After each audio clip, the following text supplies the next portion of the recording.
Hello friends, हिल India channel में आप सभी का स्वागत है। और एसएससी सीजीएल का नोटिफिकेशन आ चुका है।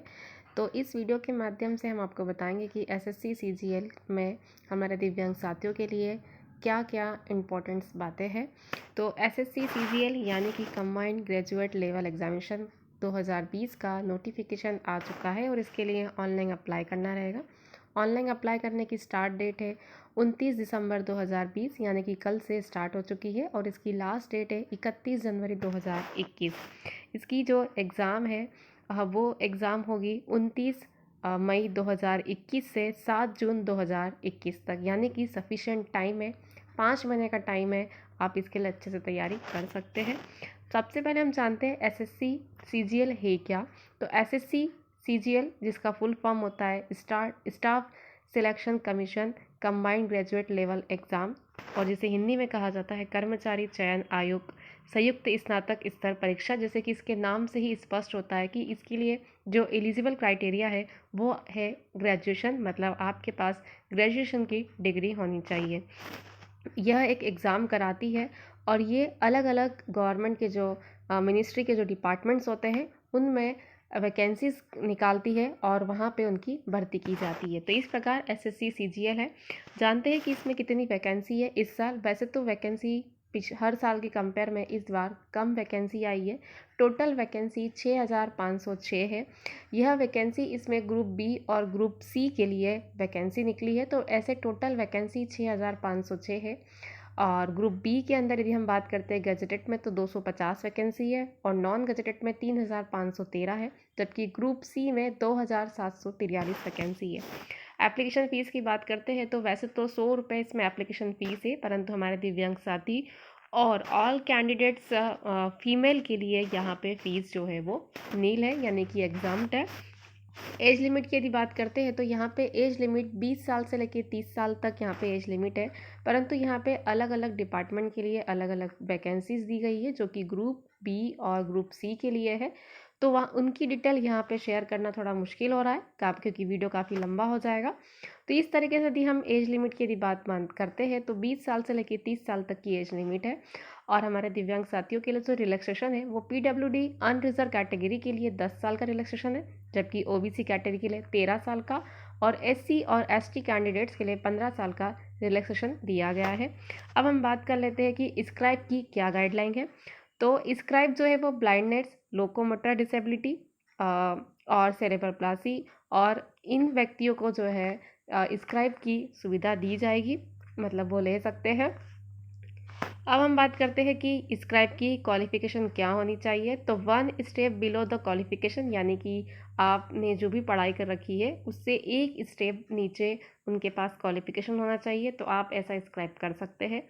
स्क्राइब यदि आप करते हैं तो एनेक्शर सेकंड जो कि इस नोटिफिकेशन के साथ दिया गया है वह साथ में आपको ले जाना पड़ेगा, साथ ही साथ उनका वैलिड आईडी प्रूफ और उसकी फ़ोटोकॉपी जो है वो स्क्राइब के साथ ले जानी रहेगी।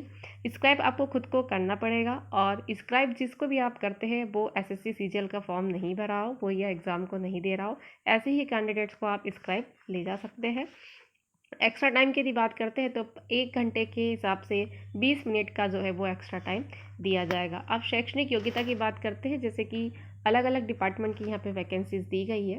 तो असिस्टेंट ऑडिट ऑफिसर की यदि बात करते हैं तो बैचलर डिग्री होनी चाहिए आपका इसी सब्जेक्ट में, या फिर सीए, सीएस, एमबीए या मैनेजमेंट अकाउंटिंग या मास्टर इन कॉमर्स में होनी चाहिए। जूनियर स्टैटिस्टिकल ऑफिसर की यदि बात करते हैं तो बैचलर डिग्री होनी चाहिए, साथ ही साथ 60% के साथ 12th में आपका मैथमेटिक्स होना चाहिए, या फिर इसी सब्जेक्ट में आपके पास ग्रेजुएशन की डिग्री होनी चाहिए। स्टैटिस्टिकल इन्वेस्टिगेटर ग्रेड सेकंड की यदि बात करते हैं तो इसी सब्जेक्ट में आपके पास बैचलर डिग्री होनी चाहिए। इसके अलावा और भी जो पोस्ट है उन सब में ग्रेजुएशन कंपलसरी है। एग्ज़ाम पैटर्न की यदि बात करते हैं तो एसएससी सीजीएल के अंदर जो एग्ज़ाम पैटर्न है वो 4 फेसेस में है।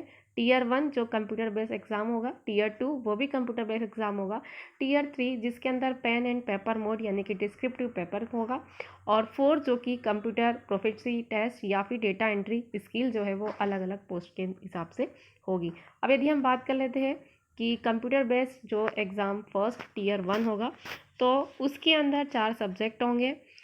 वो इस प्रकार है: general intelligence and reasoning, second general awareness, third quantity aptitude, fourth English comprehensive. तो इस तरीके से 4 सब्जेक्ट रहेंगे, हर सब्जेक्ट में 25 क्वेश्चंस रहेंगे। तो इस प्रकार से नंबर ऑफ क्वेश्चन 100 हो गए और मार्क्स जो है वो 50। तो इस प्रकार से टोटल मार्क्स जो हो गए वो 200 हो गए। टाइम यदि हम बात करते हैं तो 60 मिनट्स का टाइम रहेगा और 20 मिनट्स का एक्स्ट्रा जो टाइम है वो भी दिया जाएगा। नेगेटिव मार्किंग की यदि बात करते हैं तो 0.50 जो है नेगेटिव मार्किंग रहेगी। तो इस प्रकार टीयर 1 में अपेयर होने के बाद आपके लिए टीयर 2 होगा। तो टीयर 2 के अंदर पेपर 1 और पेपर 2 क्वांटिटी एप्टीट्यूड और इंग्लिश लैंग्वेज, इस तरीके से 2 सब्जेक्ट जो है वो सभी के लिए कंपलसरी है।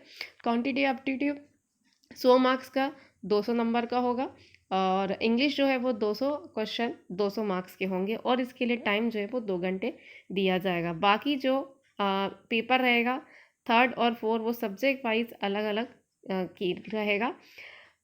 टीयर 2 के अंदर नेगेटिव मार्किंग यदि बात करते हैं तो 0.25 यहाँ पे नेगेटिव मार्किंग दी गई है। टीयर 3 जो कि पेपर और पेन मोड के अकॉर्डिंग है, तो जिसमें डिस्क्रिप्टिव पेपर होगा।